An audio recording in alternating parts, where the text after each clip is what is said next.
인사이드 피플은 올 한 해 다양한 인물을 만나 그들의 진솔한 삶과 이야기를 담기 위해 노력해왔습니다. 청소년에서 위안부 할머니까지 또 다양한 봉사단체와 묵묵히 일하는 개인 등 우리 이웃의 감동적인 이야기였습니다. 오늘은 이들 가운데 가장 기억에 남는 사람을 다시 만나봤습니다. 차고 올라와서 말 못합니다. 안 먹는 게 낫세.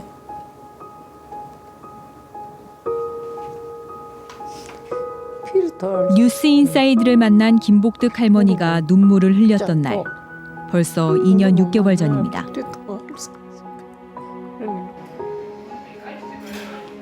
시간은 또 흘러갔지만 일본의 시계는 여전히 과거에 머물러 있습니다. 이번에는 또 꼭 받아상 싶은데 자식 그렇지. 그런데 저놈들이 참 독한 놈들이거든. 그러니까 이번에는 하면 어째도 받을 끼고만하니. 호미꼬라는 일본 이름으로 위안부 생활을 강요당했던 김복득 할머니가 원한 단 하나는 진심 어린 사과입니다.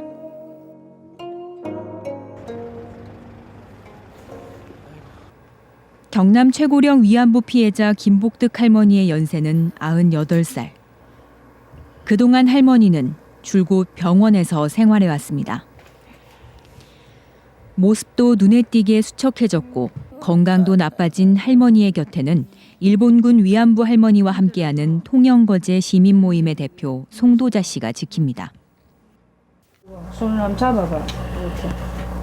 손 잡아봐. 손가락 잡아봐. 힘도 없다.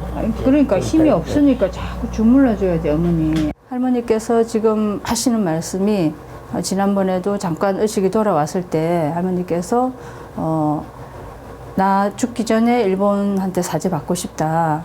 그리고 내가 그 사죄를 받는다면 정말 편안하게 눈을 감고 갈 수 있겠다. 그리고 나는 훨훨 날아서 갈 수 있겠다. 이렇게 말씀하셨거든요. 며칠 뒤 약해진 면역력과 폐렴 증상으로 할머니는 면회조차 허락되지 않는 위독한 상태가 됐습니다.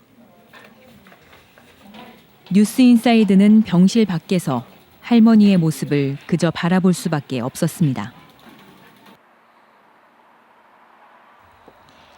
올해 초 만났던 김복득 할머니를 다시 찾았습니다. 지병이었던 알츠하이머와 관절염은 크게 악화했지만 할머니의 건강은 지난번 만남보다 다소 회복됐습니다.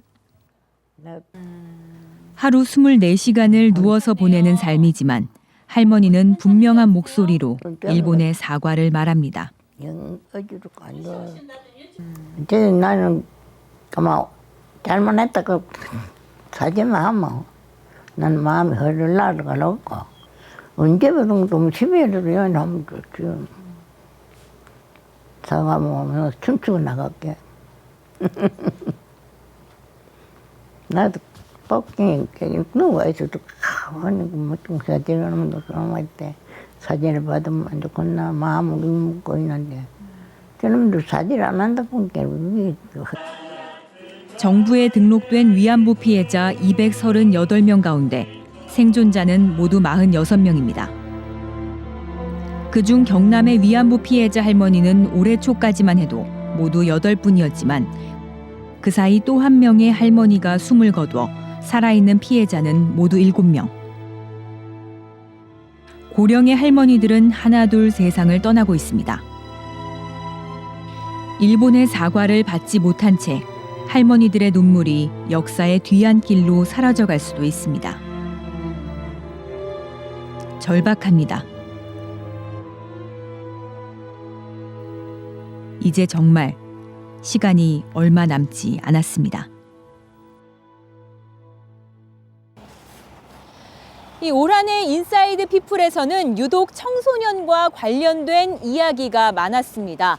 이 똑같은 교복을 입고 같은 일상을 사는 학생들이지만 저마다의 고민과 꿈, 그리고 열정은 제각기 모두 달랐습니다. 반면에 안타까운 사연들도 있었습니다. 피해자들을 아프게 하는 잘못을 저지른 아이들. 따뜻한 관심과 사랑으로 다시 세상 속으로 나올 준비를 하고 있었는데요. 수개월이 흐른 지금 아이들은 어떤 모습으로 어떻게 살아가고 있을까요?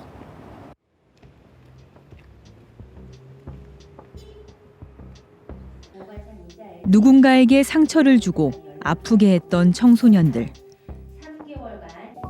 이들이 오늘 법의 심판 앞에 섰습니다. 구치소에 있으면서 무슨 생각했니? 반성하고 좋은 시절들 다 생각해보고 다 보내고 그렇게 했습니다. 앳된 외모, 교복을 입어야 어울릴 나이. 죄는 결코 가볍지 않습니다. 소년범은 죄질에 따라 보호자나 위탁가정에 넘기는 1호 처분부터 소년원에 송치하는 최고 10호 처분까지 다양합니다. 모두가 숨죽이는 법정에서 엄중한 판결이 내려집니다. 지금 이게 꿈이었다고 생각하고 정신 똑바로 차리고 생활해. 알았지? 창원시 진해구에 위치한 샬롬 청소년 회복센터. 소년범의 위탁가정인 사법형 그룹홈으로 전국 16곳 가운데 첫 번째로 설립됐습니다. 재판 결과에 따라 잘못을 저지른 아이들이 6개월, 길게는 1년간 머무르며 죄를 반성하고 뉘우치는 곳입니다. 등교나 아르바이트는 가능하지만 일탈을 막기 위해 밤에는 개인의 자유가 통제됩니다. 뭐 잠자는 부분이라든지 그다음에 공동적으로 생활하는 쪽에서 공동적으로 해야 될 부분, 또 개인적으로 지켜야 될 약속들, 그다음에 뭐 자기들이 어떤 개인적인 활동보다는 단체적인 활동에 많이 참여하고. 평범한 가정집과 크게 다르지 않은 건 엄마의 손맛이 익어가는 부엌입니다. 한창 먹고 자랄 나이에도 대부분 따뜻한 집밥을 먹지 못했던 아이들은 박선옥 씨의 손맛에 고마움을 느낍니다. 엄마의 정성이 느껴지고 항상 감사하게 느끼고 있습니다. 맛있는 식사를 해주셔서. 사법형 그룹홈 샬롬의 식구들을 만난 지 어느덧 7개월이 흘렀습니다. 다시 찾은 이곳에서 샬롬의 식구들을 만날 수 있었습니다. 머물다 다시 집으로 돌아가기도 했고 새롭게 샬롬의 문을 두드린 아이들도 있습니다. 그대로 있는 아이들도 있고요. 또 이제 새로운 아이들도 또 많이 들어와가지고 또 생활 잘 하고 있습니다. 들어오는 아이들마다 성향이 다 다르기 때문에 새롭게 또 적응을 해야 되니까 항상 긴장하고요. 아이들은 여기서 나가면 다시 홀로 서기를 해야 해서 샬롬 청소년 회복센터는 단순히 아이들을 보듬기만 하지는 않습니다. 잘못을 뉘우칠 수 있는 충분한 시간과 환경을 통해 비행의 재발을 막는 것이 궁극적인 목표인 겁니다. 막 안 좋았던 버릇들만 밤에 나가서 놀고 밤에 몰래 나가거나 막 술 마시고 그런 것들을 다 고쳐지니까 좀 규칙적인 생활이 된다야 되나? 그런. 샬롬 청소년 회복센터에서 중요하게 여기는 한 가지, 대화와 소통. 아이들이 한자리에 모여 꿈에 대해 말합니다. 이곳에서 지내면서 아이들에게는 새로운 꿈이 생겼습니다. 보호관찰이라는 울타리를 만나 다시 세상으로 나갈 준비를 하는 겁니다. 그냥 떳떳한 사람, 주변에 이제 피해 안 주고 앞으로 주위 사람들한테 도움이 되는 사람들만.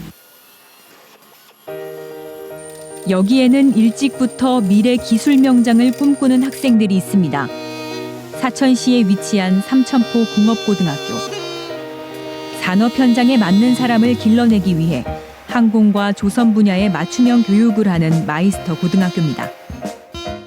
산업 현장의 변화와 요구를 잘 파악해서 꾸준히 우수한 강소기업을 계속적으로 발굴해서 학생들의 취업처를 확대하고 용접과 불꽃이 실제 산업 현장을 방불케 합니다. 실전 같은 실습도 이들에게는 익숙한 풍경입니다. 손놀림은 능숙하고 육중한 기계 사이로 보이는 얼굴은 아직 앳된 모습이지만 장난기는 찾아보기 힘듭니다. 햇밥이 자주 쓰는데 얼굴 같은 데 맞으면 많이 아파서 힘들어요. 그래도 재밌게 열심히 하고 있습니다. 다니던 인문계 고등학교를 그만두고 재입학한 사례도 있습니다. 남들보다 2년이 늦었지만 후회는 없습니다. 책상에 앉아서 연필을 쥐고 있던 손에는 불꽃이 튀고 또 튑니다.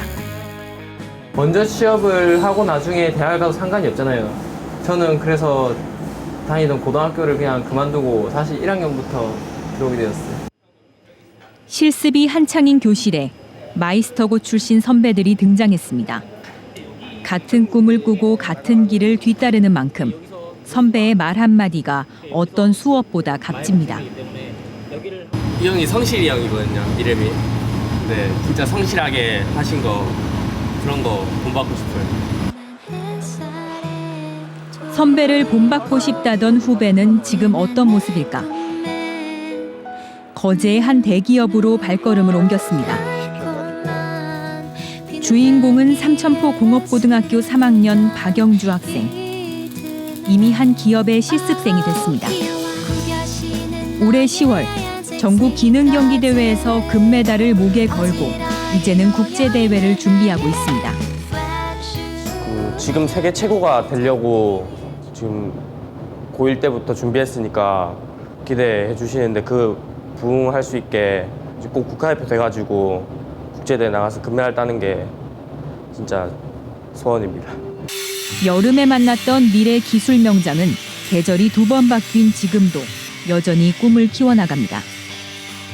소년 마이스터의 주역들의 땀과 열정이 있기에 우리나라 산업 현장의 내일은 밝습니다. 인사이드 피플은 올 한 해 동안 우리 이웃의 다양한 목소리와 생생한 표정을 담기 위해 노력해왔습니다. 그리고 그들은 여전히 각자의 자리에서 주어진 하루를 충실하게 또 부지런히 살아가고 있었습니다.